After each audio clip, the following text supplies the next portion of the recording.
Hi, fourth graders. So today we're going to continue to read Number the Stars. We're going to actually read chapters 6 and 7 today. And so just a reminder that when you are listening to the read aloud, to make sure that you're staying focused. It shouldn't be something that you're doing along with something else. You shouldn't be playing video games while you're doing it, right? You want to be able to really focus on the story, like when you would read by yourself, okay? So chapter 6 is called Is the Weather Good for Fishing? Last time we read about how the family and Ellen got away with pretending that Ellen was Anne Marie and Kirsty's sister. And we read that really important part about the Star of David being had been like pressed onto Anne Marie's hand. So we will continue with chapter 6. We must think what to do, Papa said. They are suspicious now. To be honest, I thought that if they came here at all, and I hoped that they wouldn't, that they would just glance around, see that we had no place to hide anyone, and would go away. I'm sorry I have dark hair, Ellen murmured. It made them suspicious. Mama reached over quickly and took Ellen's hand. You have beautiful hair, Ellen, just like your mama's, she said. Don't ever be sorry for that. We were lucky that Papa thought so quickly and found the pictures. And weren't we lucky that Lise had dark hair when she was a baby? It turned blonde later on, when she was 2 or so. In between, Papa added, she was bald for a while. Ellen and Anne Marie both smiled tentatively. For a moment, their fear was eased. Tonight was the first time Anne Marie realized suddenly that Mama and Papa had spoken of Lise, the first time in 3 years. Outside, the sky was beginning to lighten. Miss Johansson went to the kitchen and began to make tea. I've never been up so early before, Anne Marie said. Ellen and I will probably fall asleep in school today. Papa rubbed his chin for a moment, thinking, I think we must not take the risk of sending you to school today, he said. It is possible that they will look for the Jewish children in the schools. Not go to school? Ellen asked in amazement. My parents have always told me that education is the most important thing. Whatever happens, I must get an education. This will only be a vacation, Ellen. For now, your safety is the most important thing. I'm sure your parents would agree. Inge? Papa called Mama in the kitchen, and she came to the doorway with a teacup in her hand and a questioning look on her face. Yes? We must take the girls to Henrik's. You remember what Peter told us. I think today is the day to go to your brother's. Miss Johansson nodded. I think you are right, but I will take them. You must stay here. Stay here and let you go alone? Of course not. I wouldn't send you on a dangerous trip alone. Mama put a hand on Papa's arm. If only I go with the girls, it will be safer. They are unlikely to suspect a woman and her children. But if they are watching us, if they see all of us leave, if they are aware that the apartment is empty, that you don't go to your office in the morning, then they will know. Then it will be dangerous. I am not afraid to go alone. It was very seldom that Mama disagreed with Papa. Anne Marie watched his face and knew that he was struggling with the decision. Finally, he nodded reluctantly. I will pack some things, Mama said. What time is it? Papa looked at his watch. Almost 5, he said. Henrik will still be there. He leaves around 5. Why don't you call him? Papa went to the telephone. Ellen looked puzzled. Who is Henrik?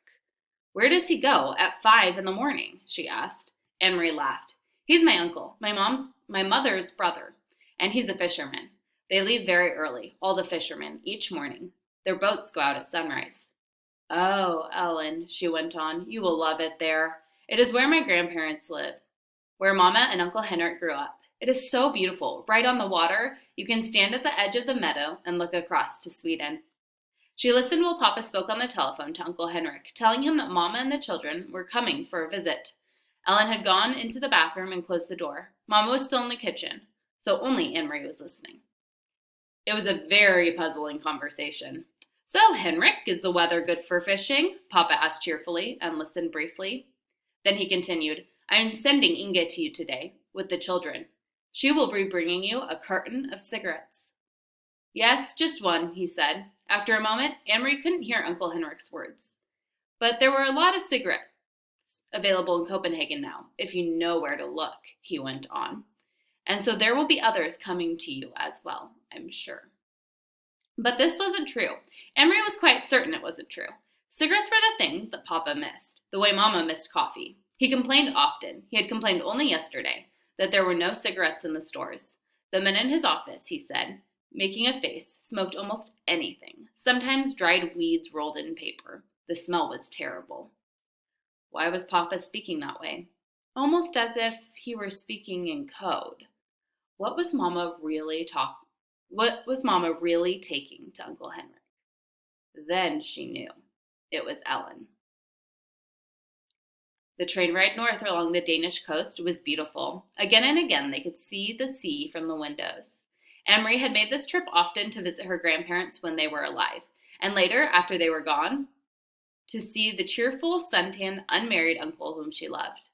But the trip was new to Ellen, who sat with her face pressed to the window, watching the lovely homes along the seaside, the small farms and villages.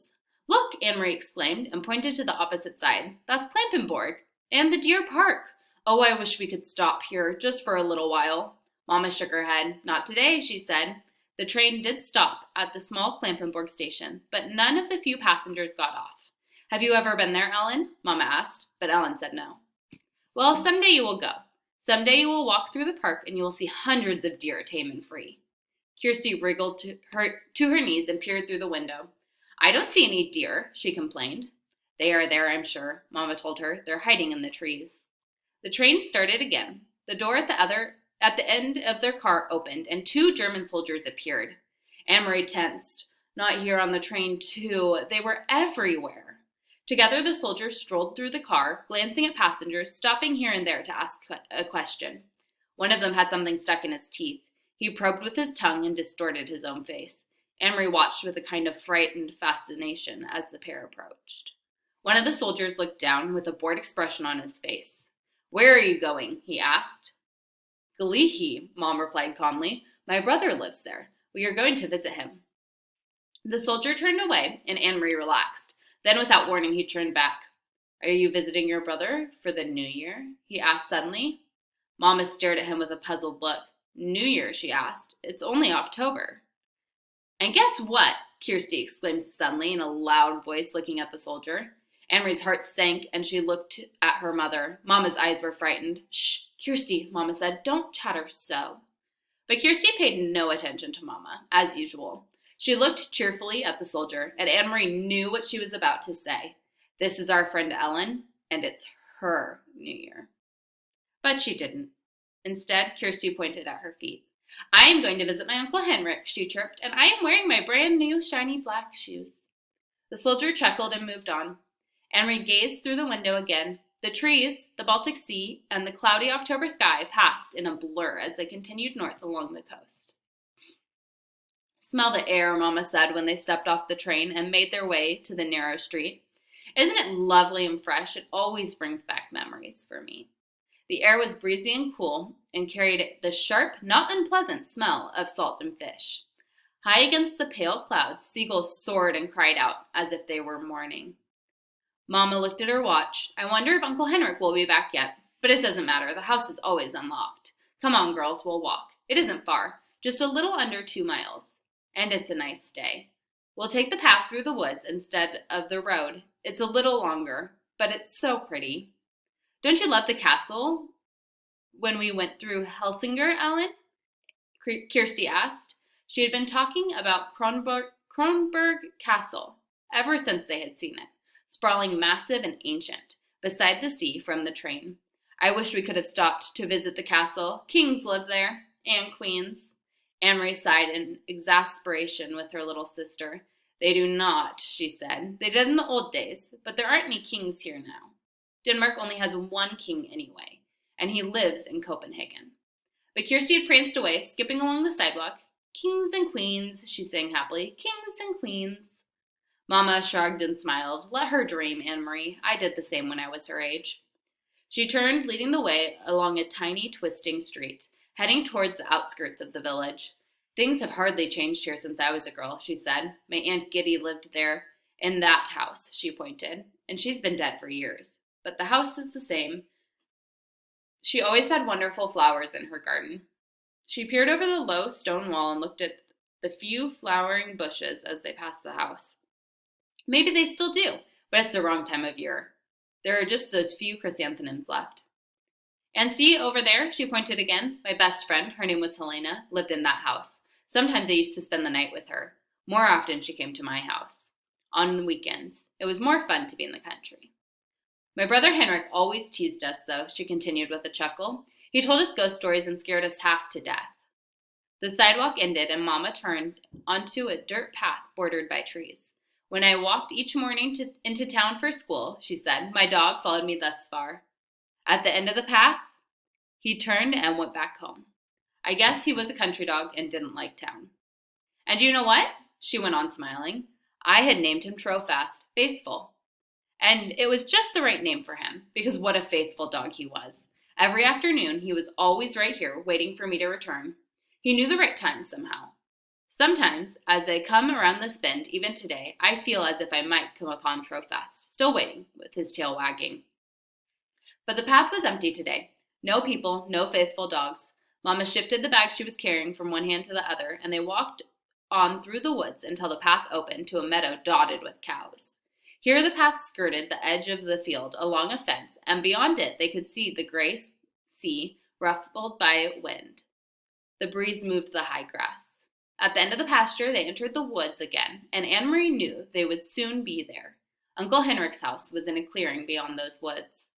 Do you mind if I run ahead? She asked suddenly. I want to be the first to see the house. Go on, Mama told her. Run ahead until the house we've come home. Then she put her arm around Ellen's shoulders and added, say that we've brought a friend. And that was chapter 6. Moving on to chapter 7. This one is called The House by the Sea. Oh, Anne-Marie, Ellen said with awe in her voice, it is beautiful. Anne-Marie looked around and nodded her head in agreement. The house and the meadows that surrounded it were so much a part of her childhood, a part of her life, that she didn't often look at them with fresh eyes. But now she did, seeing Ellen's pleasure. And it was true. They were beautiful. The little red-roofed farmhouse was very old, its chimney crooked, and even the small, shuttered windows tilted at angles.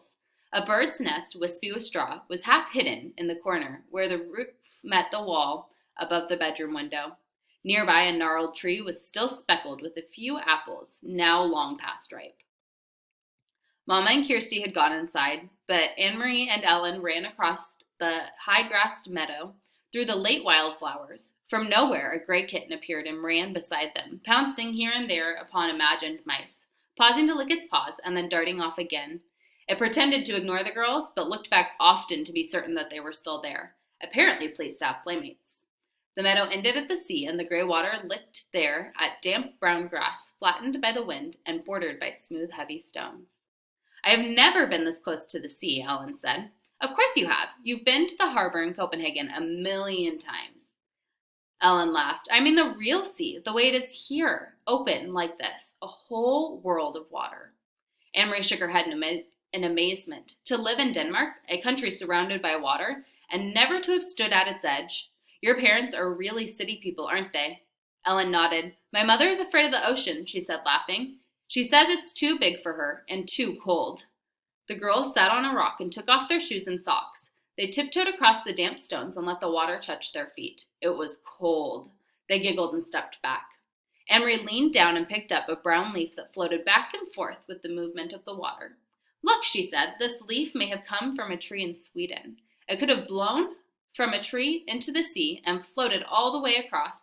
See over there, she said, pointing. See the land way across there? That's Sweden. Ellen cupped one hand over her eyes and looked across the water at the misty shoreline that was another country. It's not so very far, she said. Maybe, Anne-Marie suggested. Standing over there are two girls just our age, looking across and saying, that's Denmark.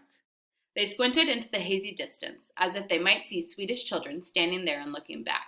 But it was too far. They only saw the hazy strip of land and two small boats bobbing up and down in the gray ruffles of separating water. I wonder if one of those is your Uncle Henrik's boat, Ellen said. Maybe. I can't tell. They're too far away. Uncle Henrik's boat is named the Ingeborg, she told Ellen, for Mama. Ellen looked around. Does he keep it here? Does he tie it up so it won't float away? Anne-Marie laughed. Oh, no. In town, at the harbor, there's a big dock, and all the fishing boats go and come from there. That's where they unload their fish. You should smell it. At night they are all there, anchored in the harbor. Anne-Marie, Ellen, Mama's voice came across the meadow. The girls looked around and saw her waving to them. They turned, picked up their shoes, and